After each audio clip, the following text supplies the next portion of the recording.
रिश्ते हमारे रब ने माँ बाप से कितने मजबूत किए, कभी गौर किया आपने? आपको मैं बताऊं, अगर मैं ये कहूं मैं माँ को समझता हूं, आप कहोगे कि पढ़ा लिखा है, समझदार है। हजरत कहें कि मैं माँ को समझता हूं, लोग कहेंगे कि हजारों उलमा के उस्ताद हो, आप बहुत समझदार हो, इसलिए माँ को समझते हो। मैं उस बच्चे की बात करूं जिसने अभी जिंदगी में आके चंद सांसें ली हैं, जो चंद दिनों का मेहमान हुआ है अभी दुनिया में आने के बाद। आप जाकर के देख लीजिए, बच्चा जब तक माँ की करवट में लेटा रहता है बच्चा चुप रहता है। खाला आई का देखे मेरा भांजा कैसा है, उठाया गोद में बच्चा रोने लग गया। फूफी दौड़ी, कल्ला तेरी गोद में रोया, उसने अपनी गोद में लिया, बच्चा फिर भी रो रहा था। फिर चाची आई, तमाम रिश्तेदार मिलकर बच्चे को गोद में ले ले, बच्चा चुपता नहीं है। अचानक फिर लौटा के माँ की गोद में दिया जाता है, फिर बच्चा अचानक चुप हो जाता है। मुझे बताओ तो सही, जिसे अपनी गंदगी और पाकी का ख्याल नहीं, जिसे पेशाब का पता नहीं, जो भूख भी बताता है तो रो करके बताता है, जिसे दर्द को दर्द कहने का पता नहीं है, जिसको एहसास तो है लेकिन जबान में उसके नाम देने की अभी ताकत नहीं है। जब वो खाला की गोद में गया वो समझ गया ये माँ की गोद नहीं है। वो फूफी की गोद में गया फिर भी समझ गया माँ की गोद नहीं है। वो चाची की गोद में गया समझ गया माँ की गोद नहीं है। लेकिन जब माँ की गोद में गया उससे किसने बताया ये माँ की गोद है? उसको किसने कहा कि ये तू माँ की गोद में आ गया? ये रिश्ता क्या है? खुदा की कसम, जब बच्चा माँ के सीने के करीब आता है तो उसके दिल की धड़कन उसे पहचान लेती है। अब जिस सीने से लगा हूं ना ये मेरी माँ का सीना है, जिन हाथों में आ गया हूं ये मेरी माँ का हाथ है। आज मैं आपसे इतना कहूंगा, मुझे बताओ तो सही नौजवानों, माँ को हम धड़कन से बचपन में पहचानते थे, आज उसकी बोली भी नहीं जानते हैं। आज उसके दर्द को कहने के बावजूद हम नहीं पहचान पाते। बहुत बड़े हो गए हो आप, बड़े काबिल हो गए हो आप, आपको दुनिया जानती है। आपने आसमान को जमीन के नीचे लाके रख दिया है। आप इतने बड़े हो गए हो कि आप हवाओं में उड़ने लगे हो। लेकिन खुदा की कसम क्या बड़े हो अगर माँ को नहीं समझते हो? कितने बड़े हो अगर बाप को नहीं समझ पा रहे हो? क्या पाया है आपने? कौन सी दौलत कमाई है? इनके आगे चुप रहा करो। ये नाटक भी करो तो चुप रहा करो। लोग कहते हैं कि जी मैं माँ की खिदमत करता हूँ। क्या खिदमत करते हो? जब वो गुस्सा होती है तो तुम नाराज हो जाते हो, इसी को खिदमत कहते हो। इनके मीठे लफ्जों को बर्दाश्त करना ये माँ की फर्माबरदारी नहीं है। बाप के मीठे जुमलों को बर्दाश्त कर लेना ये बाप की दात नहीं है।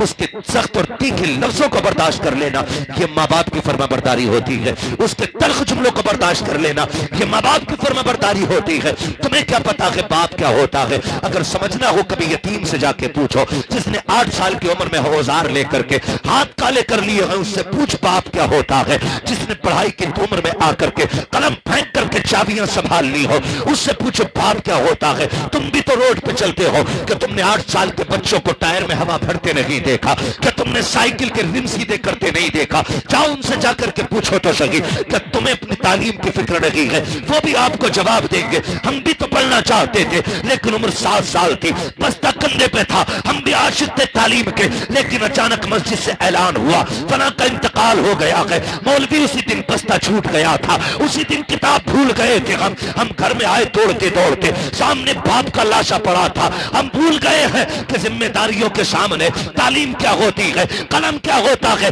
जब हमने बाप के तीजे से फुर्सत पाई, लोग दावतें खा के गए। मेरी माँ ने कहा था बेटे अब क्या करेगा? मैंने कहा बस्ता मदरसे में रह गया है। माँ ने कहा था नहीं नूरे नजर रखते जिगर, देख तो सही बहन 10 साल की हो गई है, तेरी उम्र 8 साल आ गई है। अगर तू अब भी कलम उठाएगा बहन की जिम्मेदारियां कौन पूरी करेगा? हमने उसी दिन बस्ता फेंक दिया, मंडी में आकर के मजदूरी करने लग गए। और तुझे क्या पता है बाप क्या होता है? तूने तो जवानी बाप के साए में पाई है। उन यतीमों से पूछो जिनके पैर में जूतियां लगी होती है, मंडी में खरीदो फरोख्त किया करते हैं, बाप क्या होता है? कभी उनसे पूछो जो होटलों में तुम्हारे झूठे बर्तन उठाते हैं, बाप क्या होता है? कभी उनसे पूछो जो गालियां खाकर भी तुम्हारी नौकरी किया करते हैं, आज कहते हो क्या हो गया?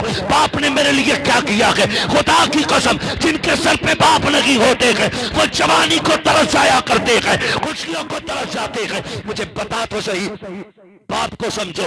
अगर सर पे बाप है, बाजार में गए, जिस चीज पे तूने हाथ रखा बाप ने उठा के गोद में डाल दी। जिस चीज को तूने कहा मैं मुझे चाहिए, बाप ने खरीद के दे दी। बेटे ने कहा मुझे फला देश जाना है, बाप ने टिकट करा दिया। मगर पूछ कभी यतीम से, वो मंडी तो मंडी, बाजार तो बाजार, अगर फलों की दुकान से गुजरता है तो नजरें चुरा के गुजरा करता है। क्या यतीम नहीं चाहता कि सेब खाना, क्या उसका मन नहीं होता है कि वो भी जूस पिए, वो भी चाहता है, लेकिन पीछे मुड़ के देखता है तो कंधे पे हाथ रखने वाला बाप नहीं होता है। सारी हसरतें गर्दन में दब के रह जाया करती है। अगर बाप चला जाता है, खुदा का शुक्र अदा करो, अगर रब ने बाप जैसी दौलत से नवाजा है, जब दुनिया से थक के आ जाओगे सारे टुकड़ा देंगे, कोई सीने से लगी लगाएगा।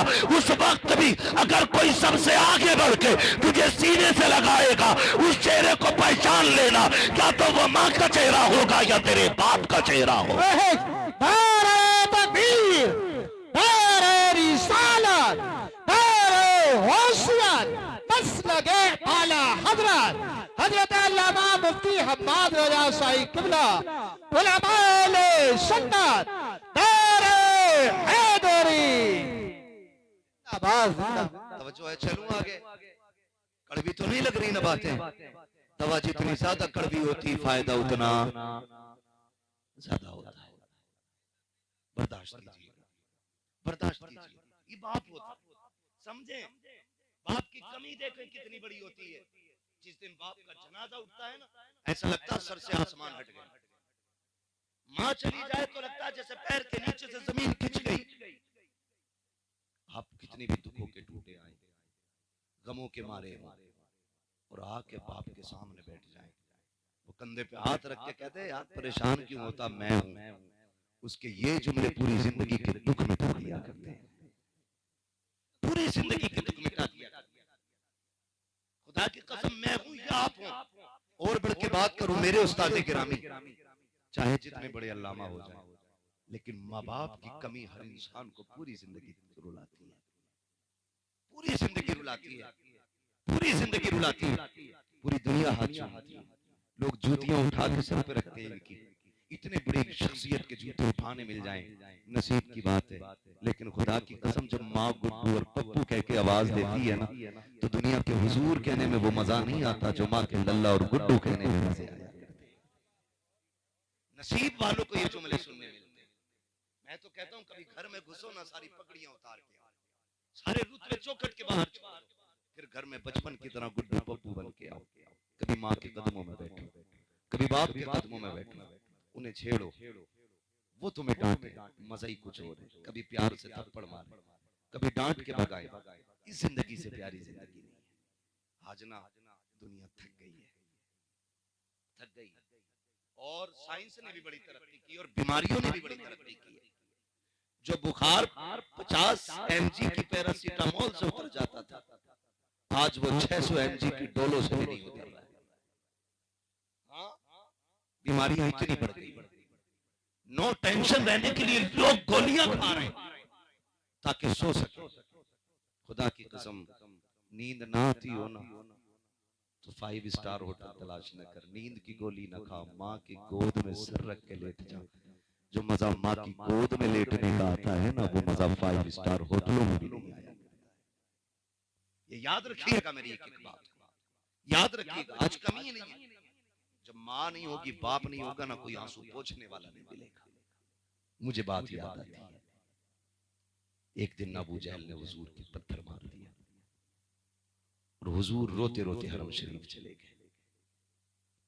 चचा शिकार से वापस आए और अरब के लोगों का दस्तूर था, जब शिकार से वापस आते थे तो अकड़ अकड़ के चलते थे। हाँ, अकड़ के चल रहे। रास्ते में चंद बादियां खड़ी थी, उन्होंने कहा अगर इसे पता चल जाए ना इसके भतीजे के साथ क्या हुआ है तो ये अकड़ ना भूल जाएगा। पूछा क्या हुआ? अबू जहल ने तुम्हारे भतीजे को पत्थर मारा। दौड़ गए, पूछा अबू जहल किधर है? किसी ने बताया अपने यारों के साथ बैठा है।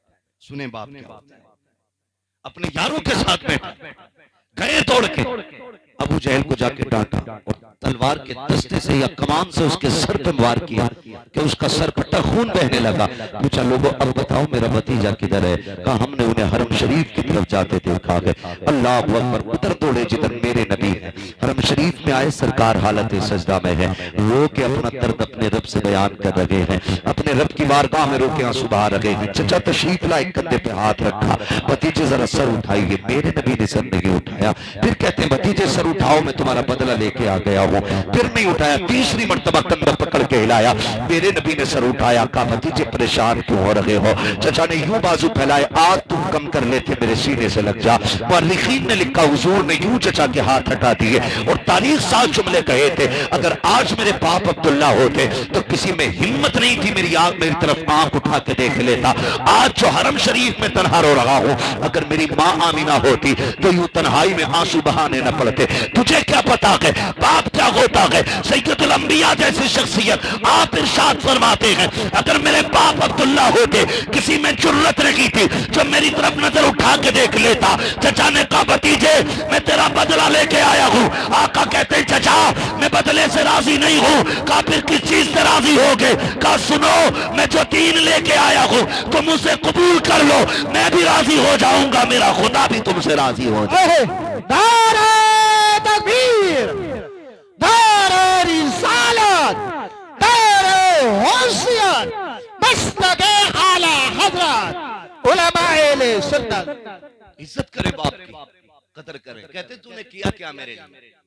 क्या किया तुमने मेरे लिए? छप्पर डाला, बब्बू की बिल्डिंग नहीं देखी, उसने अपने बच्चों के लिए 3 मंजिल बना दी। तुमने क्या बनाया मेरे लिए?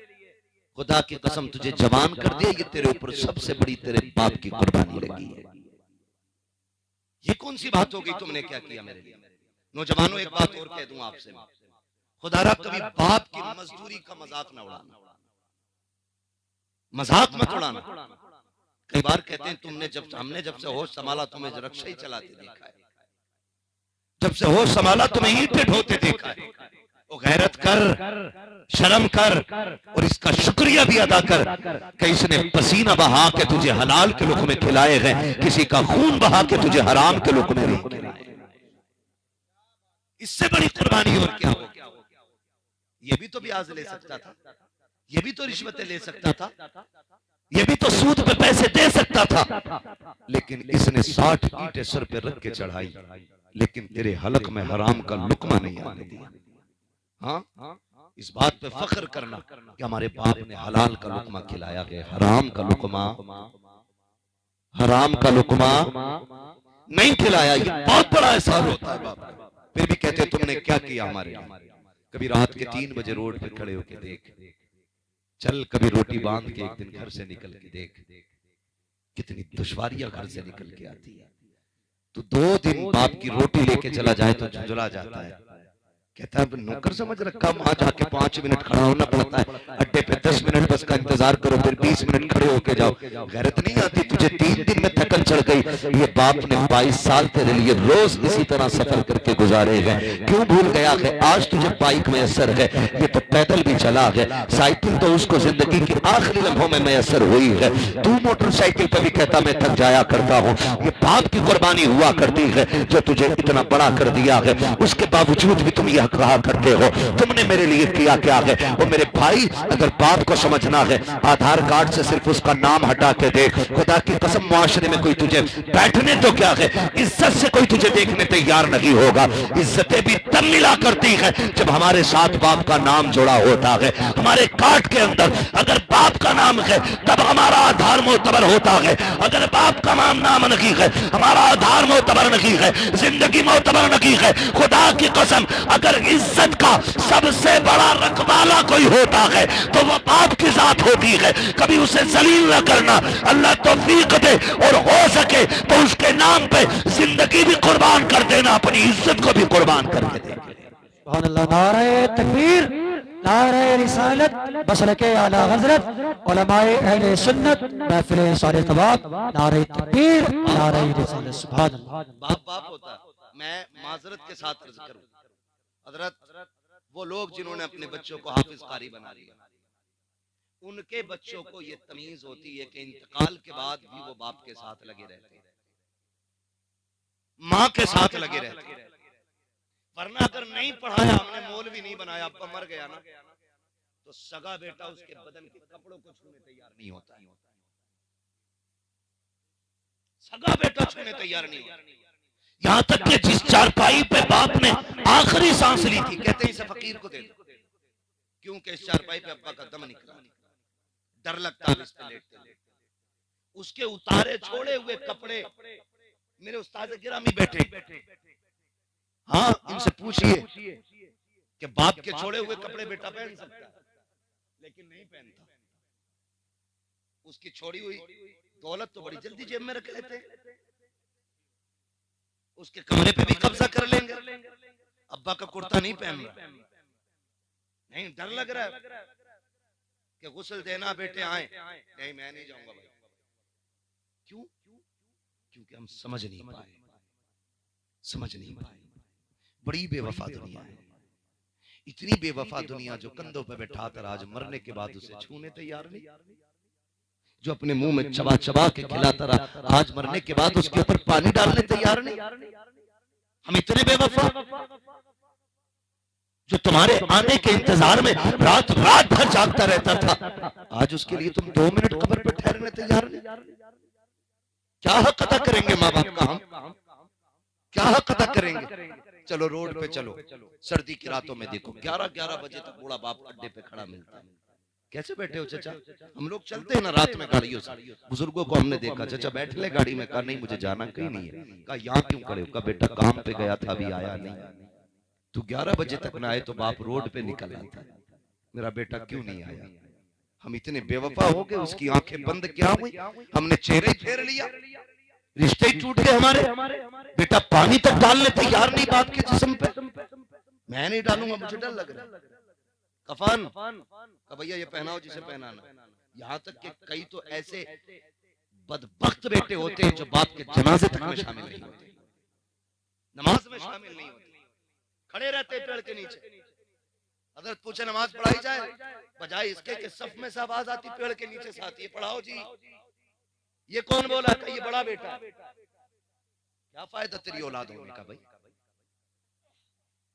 कितने कम नसीब हैं जो सगे बाप के जनाजे तक में नहीं आ सकते। तुम क्यों नहीं आया? कपड़े सही नहीं है। जब कपड़े सही नहीं थे तो जनाजे में ही क्यों आया? ये पाक लोगों का काम है, साथ भी पाक लोग चलें, नमाज भी पाक ही पढ़ेंगे, कब्र में भी पाक होता। हम तो इतने मोहताज लोग हैं, अपने जनाजे में किसी वहाबी को शामिल नहीं होने देते। तुम गंदे कपड़े पहन के बाप के जनाजे में आ गए, पेड़ के नीचे खड़ा हो गए। नौजवानों आपसे एक बात कह जाऊं, खुदा करे कि हर बाप की उम्र लंबी, मगर अगली बात कहूं कि ये भी दुआ मांगा करो अल्लाह हमारे कंधों को हमारे बाप के जनाजे की तौफीक भी देना। कई बार दौलत की भूख बाप के जनाजों से बच्चों को इतने दूर ले जाती है कि लाइव अब तो जनाजा देखते हैं, वीडियो कॉल करके देख रहे हैं। कहाँ बेटा कोयत में, कहाँ बेटा दुबई में है, कहाँ बेटा फ्रांस में है। क्या करोगे ऐसी दौलत का यार जो सगे बाप के जनाजे में शामिल ना हो सके? तुम इन्हें वक्त दो, इनके पास बैठो, टाइम लगाओ इनके साथ, इनसे बातें किया करो। ये कोशिश करें, कोशिश करें, वरना कोई जिंदगी में जिंदगी नहीं। क्यों जा रहे हो दुबई? गाड़ी लेनी है, हवेली ऊंची करके बनानी है, कल जब आएगा हवेली तो होगी, लेकिन देख के मुस्कुराने वाला बाप नहीं होगा। एक वीडियो वायरल किया गया, कोई 10 साल में लौटा है बाहर से, वो कब्र से लिपट लिपट के रो रहा था। लोग लाइक कर रहे थे, कमेंट कर रहे थे, लोग सब्र की तालीम दुआएं दे रहे थे। मैंने कहा ये तो उस दिन मर गया था जिस दिन बाप के जनाजे में नहीं आया। तुम क्या सोचते हो? ये मोहब्बतों के तकाजे, ये प्यार के तकाजे। आपसे मेरी इतनी गुजारिश है, मुमकिन हो सके ना तो माँ बाप के इर्द गिर्द ही रहना, दाएं बाएं ही रहना, उनसे दूर ना रहना।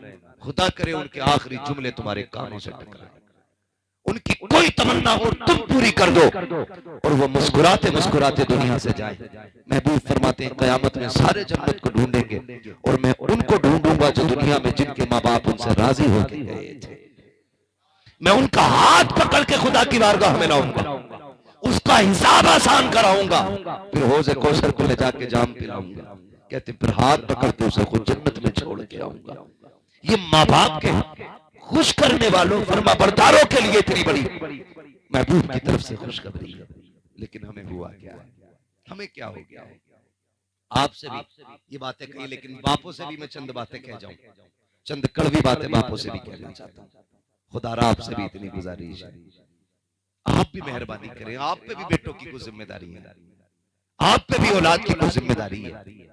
आप इन्हें गधा ना समझें, इन्हें जानवरों की तरह इस्तेमाल न करें। मालिक है आप औलाद के, ये अपनी जगह है, लेकिन हुस्न अखलाक भी कोई चीज होती है। आप अपनी जिम्मेदारियां पूरी करें। कई बार गलती कर जाते हैं, माफ कीजिएगा। जो हमारे नौजवान परदेश रहते हैं और 2-2 नहीं 6-6 साल परदेश काट के आते, हुजूर उनके जो दाएं बाएं वाले भैये होते हैं ना, वो यूं कलर कड़ा करके गांव में टहलते हैं। 8वीं मंजिल पे खड़ा है, वो झुलकारिया चारों तरफ के इसकी बिल्डिंग, जबकि इसने एक फूटी कोड़ी नहीं कमाई है, सारी मेहनत उसकी लगी है जो दुबई में पड़ा है, और इसका कॉलर खड़ा है, ये यूं टहल रहा आस्तीन ने चढ़ा के। बेचारा परदेसी 10 साल के बाद आया 0-0 ही रहे, क्योंकि ये ठलुए खा गए थे उसे। हाँ हजरत यही हो रहा है। मैं उन भाइयों को मुबारकबाद पेश करता हूं जो बहनों के हाथ पीले करने के लिए परदेश काटा करते हैं, फिर अभी बहनों से जिम्मेदारी पूरी नहीं होती है, इधर बेटियां जवान हो जाया करती हैं, फिर उनके लिए परदेश चले जाया करते हैं। कितनी बड़ी कुर्बानी है, लेकिन जब वो वापस आते हैं कहते हैं सुन भाई 3 बीघे तेरी है, 3 बीघे मेरी है। वो पूछता जो मैंने 10 साल परदेश में काटे हैं तुमने उसका क्या सिला दिया? कब वो तो खर्चा हो गया। किस चीज में खर्चा हुआ है? इतनी चीजें निकाल निकाल के गिनाया करते हैं। वो भाई भाइयों के साथ इंसाफ किया करो, झूठ बोल करके उनको तबाह बर्बाद ना किया करो। जब तुम्हारे लिए परदेश काट के आया है, बाप की जिम्मेदारी बनती है, जितनी उसने सऊबतें बर्दाश्त की है, औलाद की जुदाई उठाई है, अपनों से दूर रह करके जितने आंसू उसने बहाए हैं, कम से कम उसके आंसुओं की कीमत मौजूद होनी चाहिए। उसे यह एहसास ना हो कि मैं सताया गया हूं। बापों की जिम्मेदारी बनती है शद्दाद ना बनना, हामान ना बनना, अपने बेटों के लिए नमरूद ना बनना, खुदा का नेक बंदा बनना। उसने परदेश में दुख उठाए हैं, तुम्हारे लिए औलाद को छोड़ के रहा है। जब वो वापस आए उसको रोने पे मजबूर ना करना, कहना बेटे तूने 10 साल हमारे लिए सितम उठाए गए, 10 साल परदेश काटा गए, खून के आंसू रोया गए, आज के बाद तुझे रोने की जरूरत रखी है। हमने तेरे आने से पहले तेरा बिजनेस तैयार किया है, अब तू घर बैठ के खागा, तू भी मुस्कुराता रहेगा, तुझे देख के हम भी मुस्कुराते रहेंगे। सुभान अल्लाह। नारे तकबीर, नारे रिसालत, मसलके आला हजरत, ख्वाजा का हिंदुस्तान, सरजमीने खुशालपुर जिंदाबाद। इंसाफ करो तुम भी औलाद के साथ, हिसाब तुम्हें भी देना है, हिसाब औलाद को भी देना। बचना किसी को नहीं, हिसाब देना। औलाद की जिम्मेदारी बनती है कि वो बहैसियत माँ बाप